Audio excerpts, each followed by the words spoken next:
হরে কৃষ্ণ। সকলকে আবারও কৃষ্ণ প্রীতির শুভেচ্ছা জানিয়ে আমাদের দৈনন্দিন যে কৃষ্ণ ভাবনামৃত হওয়ার পন্থায় শ্রীমদ্ ভগবদ গীতা শ্রবণের যে ক্লাস, সেই ক্লাসে আপনাদেরকে স্বাগতম জানাচ্ছি। আশা করছি আপনারা প্রত্যেক দিন অত্যন্ত সুন্দর আছেন, কৃষ্ণ ভাবনাময় আছেন।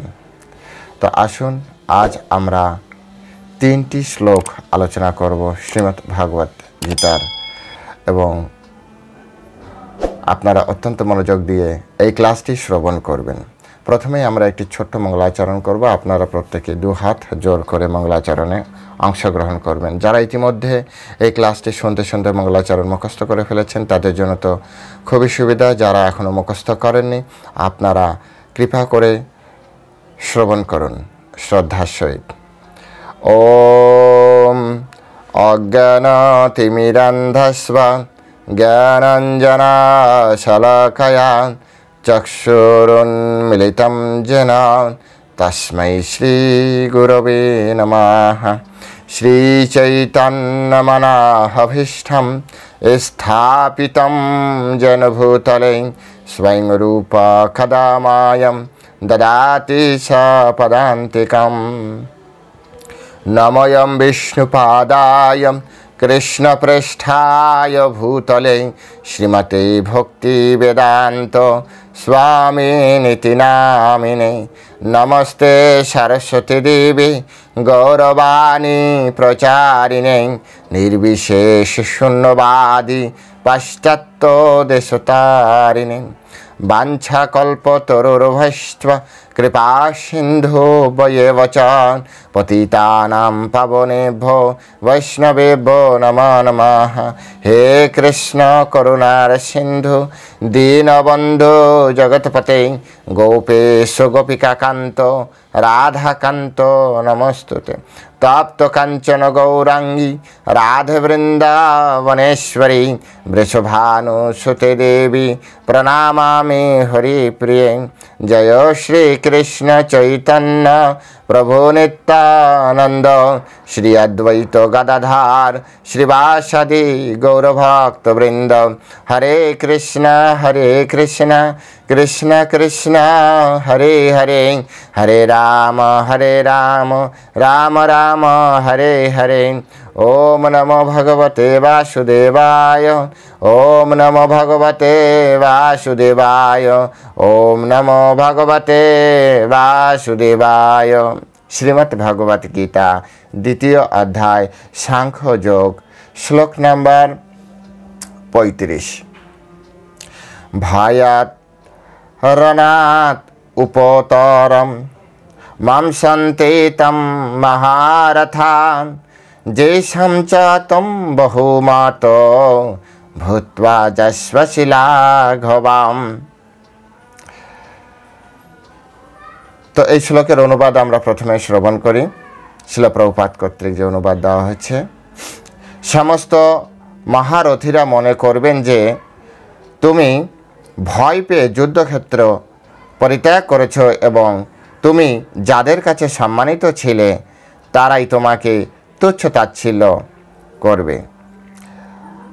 আরেকবার এই অনুবাদটি শ্রবণ করুন। সমস্ত মহারথীরা মনে করবেন যে তুমি ভয় পেয়ে যুদ্ধক্ষেত্র পরিত্যাগ করেছ এবং তুমি যাদের কাছে সম্মানিত ছিলে তারাই তোমাকে তুচ্ছ তাচ্ছিল্য জ্ঞান করবে। শ্লোক নম্বর 36।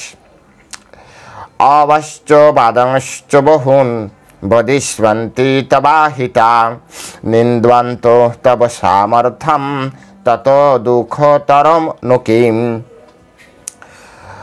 অবাচ্য বাদংশ্চ বহুন বদিষ্যন্তি তবাহিতা নিন্দ্বন্ত তব সামর্থ্যম তত দুঃখতরম नु কিম। এই শ্লোকের অনুবাদ ছিল প্রভুপাদ কর্তৃক। তোমার শত্রুরা তোমার সামর্থ্যের নিন্দা করবে এবং বহু অকথ্য কথা বলবে, তার চেয়ে অধিকতর দুঃখদায়ক তোমার পক্ষে আর কি হতে পারে। পুনরায় আরেকবার এই শ্লোকের যে অনুবাদ সেটি শ্রবণ করুন। তোমার শত্রুরা তোমার সামর্থ্যের নিন্দা করবে, বহু অকথ্য কথা বলবে, তার চেয়ে অধিক দুঃখদায়ক তোমার পক্ষে আর কি হতে পারে। পরের শ্লোক নাম্বার 37। হতো বা প্রাপ্স্যসি স্বর্গম জিত্বা বা ভক্ষ্যসে মহিম তস্মাৎ উত্তিষ্ঠ কৌন্তেয়া যুদ্ধায় কৃতনিশ্চয়া। পুনরায় আবার পড়ছি। হতো বা প্রাপ্স্যসি স্বর্গম জিত্বা বা ভক্ষ্যসে মহিম তস্মাৎ উত্তিষ্ঠ কৌন্তেয়া যুদ্ধায় কৃতনিশ্চয়া। হে কুন্তিপুত্র, এই যুদ্ধে নিহত হলে তুমি স্বর্গ লাভ করবে, আর জয়ী হলে পৃথিবী ভোগ করবে। অতএব যুদ্ধের জন্য দৃঢ় সংকল্প হয়ে উত্থিত হও। পুনরায় আর একবার অনুবাদটি পড়ছি। হে কুন্তিপুত্র, এই যুদ্ধে নিহত হলে তুমি স্বর্গ লাভ করবে, আর জয়ী হলে পৃথিবী ভোগ করবে। অতএব যুদ্ধের জন্য দৃঢ় সংকল্প হয়ে উত্থিত হও। হরে কৃষ্ণ। জয় শিল প্রভুপাদ কি জয়। তো এখন আমরা এই 3টি শ্লোকের উপরে শিল প্রভুপাদ কর্তৃক বলদেব বিদ্যাভূষণ এবং বিশ্বনাথ চক্রবর্তী ঠাকুর কর্তৃক যে তাৎপর্য পাই, সেই তাৎপর্যের আমরা সার সংক্ষেপ এখানে আলোচনা করার চেষ্টা করব। যেহেতু আমাদের এই ধারাটি গুরু পরম্পরা ধারা, তাই এখানে নিজের মত প্রকাশের কোনো জায়গায় নেই। এখানে শুধুমাত্র শিল প্রভুপাদের হয়ে আমরা এই শাস্ত্র জ্ঞান, এই যে পিয়ন, শিল প্রভুপাদও এই কথা বলতেন যে আমি আমার গুরুদেবের একজন পিয়ন মাত্র। এই শাস্ত্রে কোনো রকম পরিবর্ধন, পরিমার্জন বা সংস্কার কোনো কিছুই আমরা করতে পারি না। গুরু পরম্পরায় যে তথ্য পাওয়া যায় সেই তথ্যটি শুধুমাত্র আমাদের গ্রহণ করতে হবে, আর এতেই ধর্মীয় জ্ঞান অ্যাজ ইট ইজ থাকে। এই জন্য আমাদের ভগবদ গীতার নাম শ্রীমদ্ ভগবদ গীতা যথাযথ। তো যাই হোক, আমরাও শিল প্রভুপাদ কর্তৃক যে শাস্ত্র গ্রন্থ পেয়েছি, বলদেব বিদ্যাভূষণ বিশ্বনাথ চক্রবর্তী ঠাকুরের গ্রন্থ পড়তে যেয়ে আমরা দেখেছি বলদেব বিদ্যাভূষণ ঠাকুর, বিশ্বনাথ চক্রবর্তী ঠাকুর, শ্রীধর স্বামী, রামানুচার্য, মাধবাচার্য যে কথাগুলি সংস্কৃতিতে লিখেছেন, শুদ্ধ ভক্তিবিনোদ ঠাকুর শুদ্ধ সাধু ভাষায় লিখেছেন যে কথাগুলি, সেই কথাগুলি শিল প্রভুপাদ খুব সুন্দরভাবে আমাদের মতো করে ওই সেম সেন্টেন্স শুধুমাত্র শব্দগত কিছু পরিবর্তন করেই আমাদেরকে দিয়েছেন। সেম মিনিং, সেম শুধুমাত্র ইজি শব্দ যেটাকে বলা হয়, সহজ সরল প্রাঞ্জল ভাষায় আমাদের সামনে উপস্থাপন করেছে। তাই আমরাও এই শাস্ত্রের যে পিওরিটি, সেই পিওরিটিটা বজায় রাখার জন্য গুরু পরম্পরায় যেভাবে পেয়েছি সেভাবেই আপনাদের সামনে উপস্থাপন করার চেষ্টা করছি, কারণ এভাবেই আমরা নিজেরা গ্রহণ করেছি।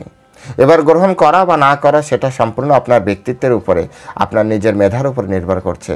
কিন্তু শাস্ত্রে বলা হচ্ছে যে এবং পরম্পরা প্রাপ্তম ইমাম, এই জ্ঞান পরম্পরার মাধ্যমে এই জ্ঞান প্রাপ্তি করতে হয়। নিজের খেয়াল খুশি মতো যদি কেউ ভগবদ্গীতার মানে করে তাহলে ভগবদ্গীতা থেকে তারা দূরে চলে যায়। তো আসুন গুরু পরম্পরায় আমরা যে তথ্য পাই, প্রথম শ্লোক ছিল কি, ভয়ত রণাত উপতারম মমসন্তে তম মহারথ যেশম চ তম বহুমত ভূত্তাজস্যশিলাগবম। এখানে বলছে সমস্ত মহারথীরা মনে করবে যে তুমি ভয় পেয়ে যুদ্ধক্ষেত্র পরিত্যাগ করেছ, এবং যাদের কাছে তুমি সম্মানিত ছিলে, যেসম তম বহুমত, সম্মানিত বহুমত, সকলে মিলে তোমাকে ভূতাজস্যসে লাঘব, তাদের কাছে তুমি ছোট হয়ে যাবে, লাঘব হয়ে যাবে। অর্থাৎ যাদের কাছে তুমি সম্মানিত ছিলে তোমাকে তারা তুচ্ছ তাচ্ছিল্য জ্ঞান করবে। তো খুব সহজে বোঝা যায় একজন ব্যক্তির যে অর্জুনের ক্ষেত্রে কি অবস্থান। অর্জুনকে সবাই ভালোবাসে, অর্জুনকে সবাই জানে অত্যন্ত বড় একজন বীর। সেই অর্জুন যদি আজ যুদ্ধক্ষেত্র থেকে চলে যায়, যদিও শ্রীকৃষ্ণের সাথে ইতিমধ্যে প্রথম অধ্যায়ের কথোপকথন আপনারা যারা শ্রবণ করেছেন বা ভগবদ্গীতা আজ যারা শ্রবণ করছেন কিংবা ভগবদ্গীতা যারা আপনারা জানেন অর্জুন তাদের প্রতি সহানুভূতি দর্শন করে তার পিতামহ, তার গুরুদেব দ্রোণাচার্য, কৃপাচার্য, এমনকি দুর্যোধনের প্রতিও ভাতৃসুলভ যে সহানুভূতি, তা ভাইয়ের ছেলেদের প্রতি, নিজের সন্তানের প্রতি যে স্নেহ স্নেহ বর্ষণ করে তিনি এই যুদ্ধ থেকে যে না আসলে এত হত্যা, পরিবারকে হত্যা করার দরকার নেই, এই যে স্বভাব সুলভ একটা ভক্ত সুলভ একটা সহানুভূতি সুলভ এই মনোবৃত্তির উপরে দাঁড়িয়ে, ক্ষমা সুলভ মনোবৃত্তির উপরে দাঁড়িয়ে তিনি এই যুদ্ধ করতে তিনি চাইছিলেন না, তিনি যুদ্ধ করা থেকে বিরত হতে চাইছিলেন। কিন্তু কৃষ্ণ বলছেন যদি তুমি এই যে কথোপকথন করছো এটা তো তুমি আমার সাথে বলছো। কৃষ্ণ কত সুন্দরভাবে বোঝাচ্ছেন দেখুন। কৃষ্ণের কাছ থেকে এই জন্য মহাত্মা গান্ধীর মতো ব্যক্তিরাও, পৃথিবীর বড় বড় ব্যক্তিরাও বলছে যখনই বিপদে পড়ে ভগবদ গীতা থেকে আমরা সমস্ত জ্ঞান পাই। কেন বলছেন?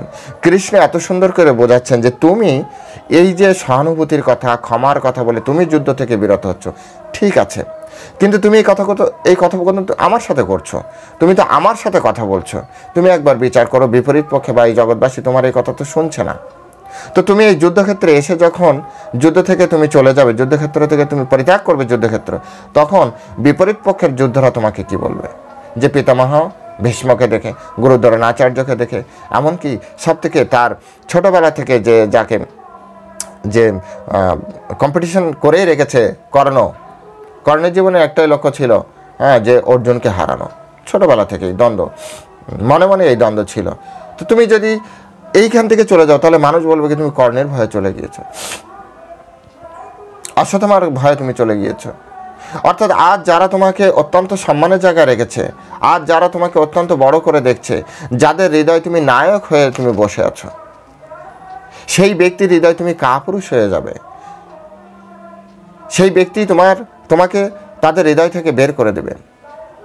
আজকে যে সম্মান প্রতিপত্তি তুমি পাচ্ছ, তুমি বনে গেলেও লোকে তোমাকে মনে করছে, কিন্তু যখন তুমি এই যুদ্ধক্ষেত্র থেকে পরিত্যাগ করবে তখন সকলে তোমাকে তুচ্ছ তাচ্ছিল্য জ্ঞান করবে। তোমার যে সর্বজন স্বীকৃত, তোমার যে গান্ডীবধারী অর্জুনা, পৃথিবীর শ্রেষ্ঠ যোদ্ধা, তোমার যে সুনাম, রাজসভায় গুরু দ্রোণাচার্য দীপ্তকণ্ঠে ঘোষণা করেছে যে পৃথিবীর সর্বকালের শ্রেষ্ঠ যোদ্ধা হচ্ছে অর্জুন, এই কথা সম্পূর্ণভাবে ধূলিসাৎ হয়ে যাবে। গুরু দ্রোণাচার্যের হৃদয় ভেঙে যাবে। এই কথাগুলি আমাদের বুঝতে হবে। কৃষ্ণ এখানে এই অ্যাঙ্গেল থেকে বোঝাচ্ছে যে তুমি ছাড়ছো ঠিক আছে, কিন্তু তুমি কতগুলো লোকের হৃদয় ভেঙে দিচ্ছ, কত লোকের আশা ভরসা, কত লোকের তার যে তোমাকে নিয়ে যে স্বপ্ন ছিল সেই স্বপ্ন তুমি ভেঙে দিচ্ছ। তাই তোমার এটি করা কোনোভাবেই উচিত নয়। তুমি ভাবছো যে এই দুর্যোধন, এই সকল বড় বড় মহারথীরা তোমার কথা মনে করবে, যে তুমি করুণার বশবর্তী হয়ে তুমি তাদেরকে ত্যাগ করেছো, ওরা তোমার কথা মনে করবে? এই দুর্যোধন তোমার নামে কুৎসা রটাবে, এই দুর্যোধন তোমার নামে কাপুরুষতার সমস্ত লাঞ্ছন লাগাবে। তুমি কাদেরকে ক্ষমা করছো? ক্ষমা করারও একটা লেভেল থাকে। যেমন যজ্ঞপত্রে দান, ভগবদ্গীতা লাস্টের দিকে আমরা আপনাদেরকে জানাবো।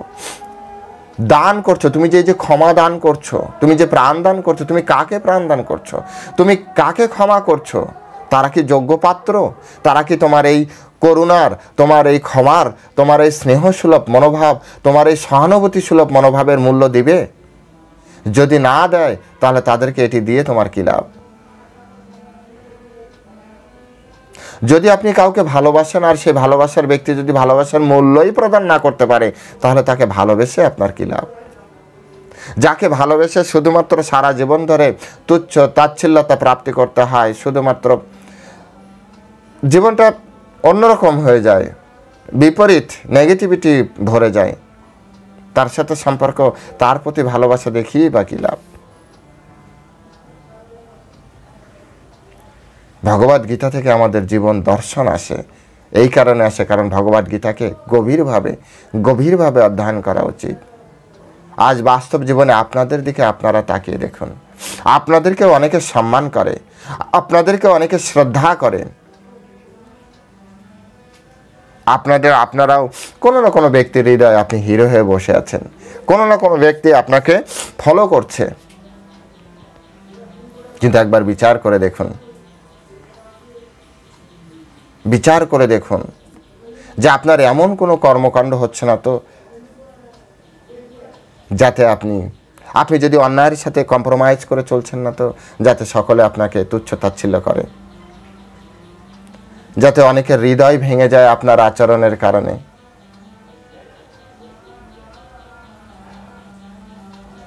বিচার করে দেখুন, যারা আপনাকে নিয়ে স্বপ্ন দেখে, যারা আপনাকে নিয়ে ভালোবাসে, যারা আপনার প্রতি আপনার মুখের দিকে তাকিয়ে আছে, তাদের স্বপ্ন ভেঙে যাচ্ছে না তো, তাদের হৃদয়ে আঘাত আসছে না তো? বিচার করে দেখুন, যদি একবার আঘাত আসে এই ব্যক্তিগুলো আপনার প্রতি বিপরীত ভাববে।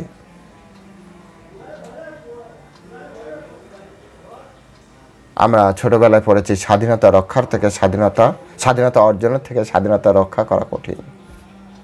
একবার কারো হৃদয়ে বসা এটা অত্যন্ত কঠিন তো অবশ্যই, কিন্তু সারা জীবন তার হৃদয়ে বসে থাকা এটা সারা জীবনের তপস্যা। সারাটা জীবন ধরে আপনাকে তপস্যা করতে হয় কারো হৃদয়ে বসে থাকার জন্য। প্রত্যেক পদে পদে আপনাকে পরীক্ষা দিতে হয় কারো হৃদয়ে বসে থাকার জন্য। ভগবদ গীতায় এই শিক্ষাটি শ্রীকৃষ্ণ দিচ্ছে যে যারা তোমাকে হিরো বলতো আজ তারা জিরো বলবে না তো। তুমি তোমার পার্সোনাল ইন্টারেস্ট দেখতে যেয়ে তুমি সকলের কাছে জিরো হয়ে যাবে না তো। মহৎ ব্যক্তিরা এই কারণে কখনো নিজের কথা ভাবে না। বড় বড় নেতা দেখুন, বড় বড় নেতা, যদি কারো নাম বলে আপনারা আবার এ দলাদলি করবেন। প্রত্যেকটা নেতা যখনই সে জনগণের কথা ভাবে না তখন তার ঘরের লোকের দিকে আর বেশি তাকাতে পারে না, তার নিজের জীবনের দিকে তাকাতে পারে না। প্রত্যেকটা নেতা কিছু না কিছু লাইফ রিস্ক নিয়ে জীবনযাপন করে, তথাপি সে জনগণকে একটা সঠিক মার্গদর্শন করার জন্য সে এগিয়ে চলে। সে তার নিজের জীবনের, সে তার পরিবারের জীবনের।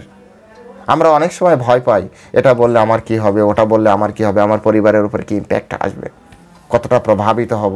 কিন্তু একটা নেতা তা ভাবে না। একটা নেতা চিন্তা করে শুধুমাত্র আমার দেশের মানুষকে বাঁচাতে হবে।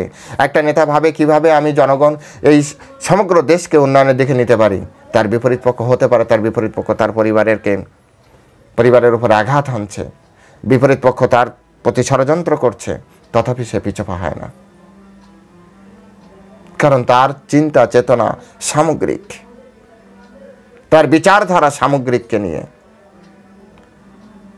কিন্তু সাধারণ ব্যক্তি, হয়তোবা নেতার থেকে অনেক গুণী ব্যক্তি, অনেক শিক্ষিত ব্যক্তি মাত্র মাসে 50,000 60,000 টাকা বেতন নিয়ে সে তার পরিবারকে লালন পালন করবে।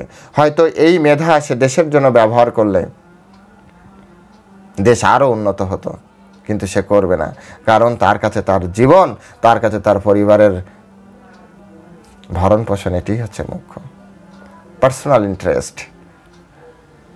ভগবান শ্রীকৃষ্ণ এখান থেকে শেখাচ্ছে তুমি যত লোকের হৃদয়ের ভিতরে বসেছিলে, আজ তুমি তোমার সেলফ ইন্টারেস্টের জন্য শুধুমাত্র তুমি পাপের ভাগী হবে না, শুধুমাত্র তুমি তোমার আত্মীয়কে হত্যা করবে না, এই ভয়ে তুমি পাপের ভয়, এটা ভয় তো, পাপ পুণ্যের ভয়, এটাও ভয়। তুমি জানো তোমার কর্তব্য কি, সেই কর্তব্য অনুযায়ী কর্ম করো, পাপ তোমার জীবনে স্পর্শ করবে না। ভবিষ্যতে আমরা পড়ব, ভগবদ্গীতা সেটি নিয়ে আলোচনা রয়েছে। কর্তব্যবোধ, কর্তব্য কর্ম এবং শাস্ত্র বিহিতভাবে কেউ যদি কোনো কাজ করে, শাস্ত্র অনুযায়ী কেউ যদি কাজ করে, তাহলে তার জীবনে কখনো পাপ আসে না। এই শ্লোকটি ভগবান শ্রীকৃষ্ণ আমাদেরকে এই কথাটি শেখাচ্ছে। জীবনে কর্তব্য কর্মে আমরা যাতে কখনো অবহেলা না করি, জীবনে কর্তব্য কর্ম পালন করতে যে আমরা যাতে আমাদের হৃদয়ের দুর্বলতা প্রকাশ না করি, আমরা যাতে আমাদের সামান্য আবেগ অনুভূতি দ্বারা আমরা যাতে প্রভাবিত না হই। তা না হলে ভগবান বলছেন তোমার প্রতি মানুষের যে উচ্চ ধারণা আছে তার ধূলিসাৎ হয়ে যাবে। ঠিক আমার আপনার ক্ষেত্রেও তাই। এর জন্য জীবনকে তৈরি করা শিখতে হবে, সারাটা জীবন ধরে তৈরি করা শিখতে হবে। এটা অনেক বড় একটা শিক্ষা। এর পরের শ্লোকে বলছে, অবাচ্য বাদংশ্চ বহুন বদিষ্যন্তি তবাহিতা নিন্দন্ত তব সামর্থ্যম তত দুঃখোত্তরম নুকিম। তোমার শত্রুরা তোমার সামর্থ্যের নিন্দা করবে এবং বহু অকথ্য কথা বলবে, তার চেয়ে অধিকতর দুঃখদায়ক তোমার পক্ষে আর কি হতে পারে। যদি আপনি মরে যান, আপনার সুনাম বা দুর্নাম কমসে কম এই শরীরে এই কান দ্বারা তো আপনি শুনতে পারবেন না। কিন্তু জীবদ্দশায় কেউ যদি আপনাকে তুচ্ছ তাচ্ছিল্য করে, এর আগের শ্লোকে বলেছে এর থেকে তো মৃত্যু ভালো, অধিকতর শ্রেয়।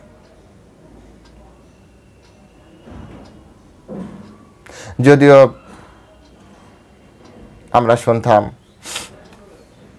যে যার এক কান কাটা সে গ্রামের পাশ দিয়ে হাঁটে, যার দু কান কাটা সে গ্রামের মাঝখান দিয়ে হাঁটে। ছোটবেলা অনেক সময় মা বাবার কাছে শুনেছি। আসলে জ্ঞান, লজ্জা,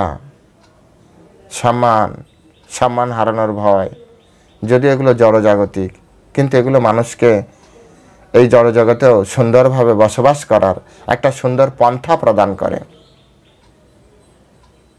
সুন্দর একটি পন্থা প্রদান করে।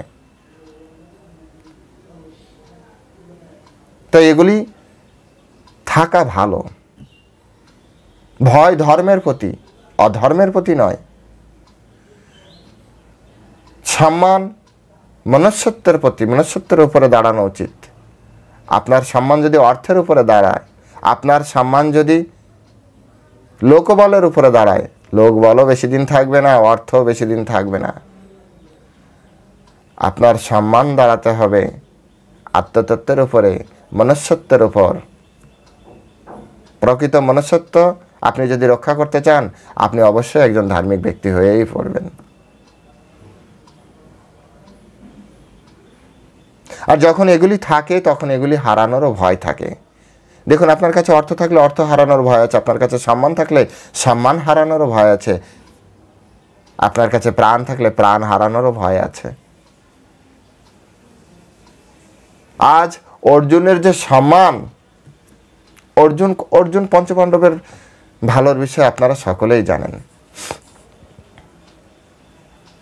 সকলেই জানেন।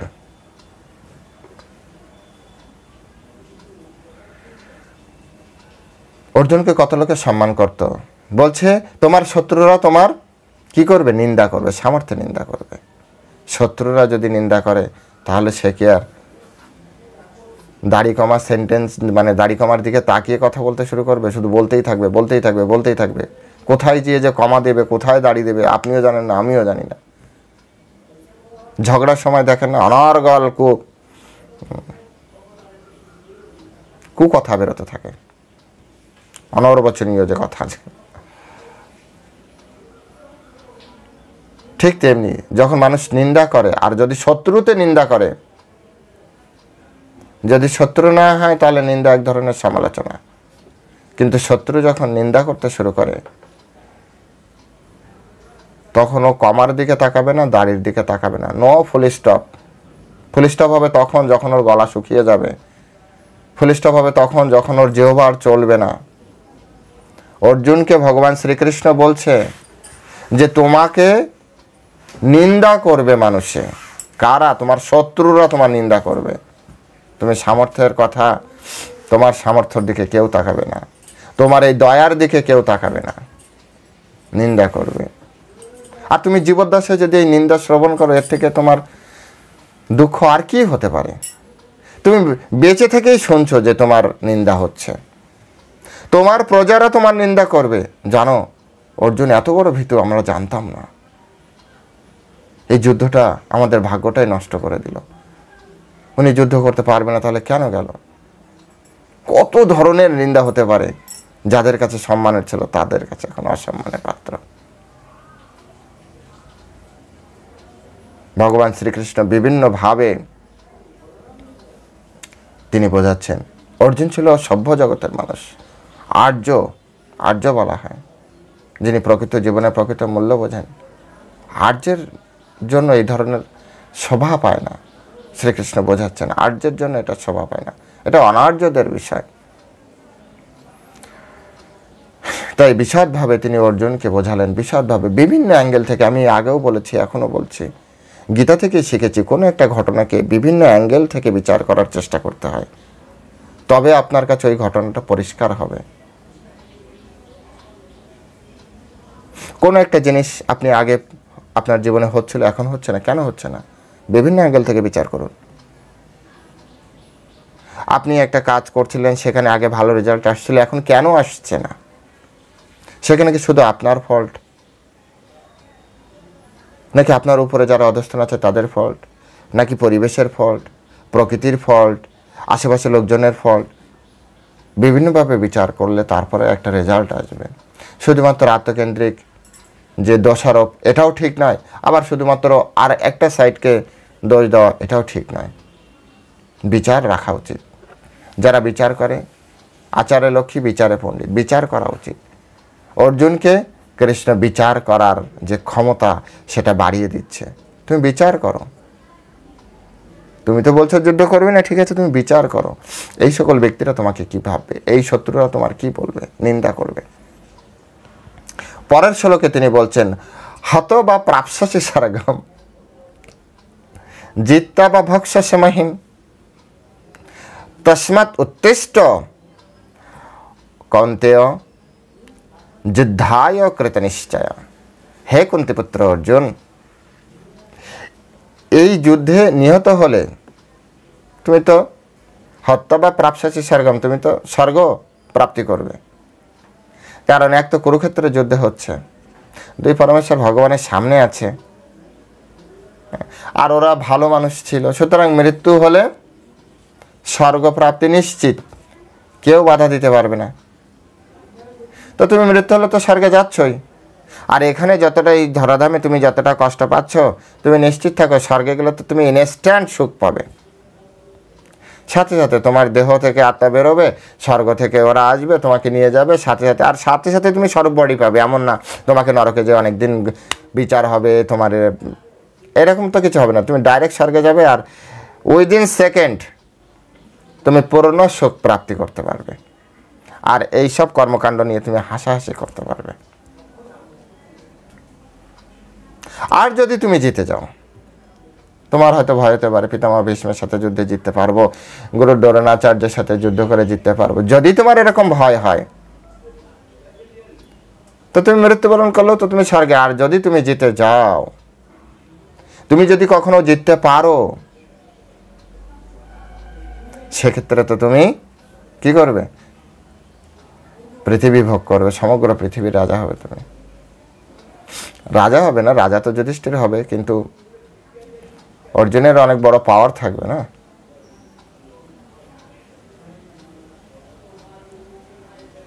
কতভাবে অর্জুনকে ভগবান শ্রীকৃষ্ণ এনকারেজ করছে। অ্যাকচুয়ালি এনকারেজ এক ধরনের আছে, মানুষকে ফুলিয়ে ফুলিয়ে কোনো কিছু অন্যায় করানো। আর এক্ষেত্রে অর্জুনের সামনে বিচার রেখেছে বিভিন্ন অ্যাঙ্গেল থেকে। অর্জুনের সামনে বিচার করার ক্ষমতা, অর্জুনের যে মাইন্ড ব্লক হয়ে গিয়েছিল, অর্জুনের ব্রেন ব্লক হয়ে গিয়েছিল, সে একটা অ্যাঙ্গেল থেকে জগৎকে দেখার, সে একটা অ্যাঙ্গেলকে সিচুয়েশন দেখার চেষ্টা করছিল। শ্রীকৃষ্ণ মনের এবং ব্রেনের সমস্ত ব্লকেজ খুলে দিচ্ছেন, বিভিন্ন দরজা উন্মোচন করছেন, চিন্তা চেতনার দরজা উন্মোচন করছেন। দেখো তুমি বিভিন্ন অ্যাঙ্গেল থেকে। কুরুক্ষেত্রের এটা একটা ঘটনা, এই ঘটনাকে বিভিন্ন অ্যাঙ্গেল থেকে তুমি তোমার অবস্থান, তুমি তোমার কর্তব্য কর্ম বোঝার চেষ্টা করো। এখান থেকে শিক্ষা। পরমেশ্বর ভগবান, পরমেশ্বর তো ভগবান, তিনি হৃদয়ের ভিতরে অবস্থান করে আছেন। তিনি এক কথা বলতে পারেন, যুদ্ধ করো। কিন্তু ভগবদ গীতা আমাদেরকে দিয়ে গিয়েছেন যে যখন আমি, ভগবান পরমেশ্বর ভগবান সবসময় আছেন, কিন্তু আমরা জড়জগতের প্রতি আসক্ত হওয়ার ফলে, পাপের দ্বারা মোহিত, পাপের দ্বারা আচ্ছন্ন হওয়ার ফলে আমরা সবসময় ভগবানকে পার্সোনালি পাই না, যদিও তিনি পরমাত্মা রূপে আমাদের হৃদয়ে আছেন, কিন্তু আমরা অনুভব করতে পারি না। যদিও তিনি আমার পাশে এখন বসে আছেন, তিনি আমার মাথার উপরে তার চরণ দিয়ে রেখেছেন, সেই জন্য আজ আমি এই পরমেশ্বর ভগবানের মুখনিসৃত বাণী সমৃদ্ধ গীতা আপনাদের কাছে বলতে পারছি। যদি ভগবান কৃপা না করে, যদি গুরুদেব কৃপা না করতে, আমি আপনাদের সামনে এই কথাই বলতে পারতাম না। এই শব্দই বেরোতো না, কারণ এই শব্দ পরমেশ্বর ভগবান শ্রীকৃষ্ণের শব্দ। এই কথার ভিতরে, এই শব্দের ভিতরে শুধুমাত্র শ্রীকৃষ্ণেরই অধিকার আছে। যদি তিনি আমাকে আশীর্বাদ না করতেন, যদি তিনি আমাকে অধিকার না দিতেন, আমি এই গীতার উপরে কোনো কথাই বলতে পারতাম না। বিশ্বাস করুন, এটি সত্য কথা, এটাই গুরু পরম্পরার শিক্ষা। পরমেশ্বর ভগবান এখানে অর্জুনকে বিভিন্নভাবে বোঝাচ্ছেন। তিনি চাইলে করতে পারতেন, তুমি এটা করো। তার যে বিভূতি, তার যে শক্তি, সেই শক্তি রয়েছে, তিনি মোহিত করে করাতে পারতেন।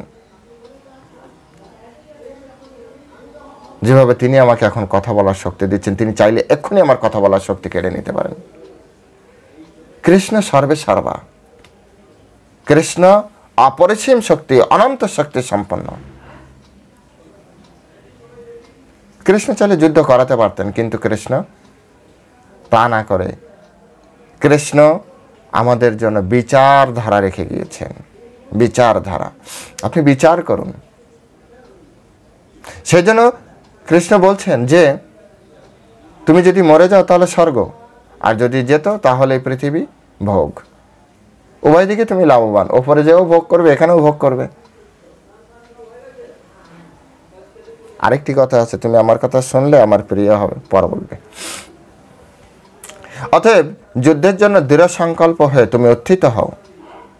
যুদ্ধ না করার জন্য তুমি যে ডিসিশন নিয়েছ, এই ডিসিশনটা তোমার জন্য ঠিক ডিসিশন নয়। তাই তুমি তোমার ডিসিশন চেঞ্জ করো। উত্তিষ্ট, কারণ অর্জুন তো বসে পড়েছে। উত্তিষ্ট মানে উঠে দাঁড়াও, জাগ্রত হও। উত্তিষ্ট মানে জাগ্রত হও, উঠে দাঁড়াও, উদ্ধত হও।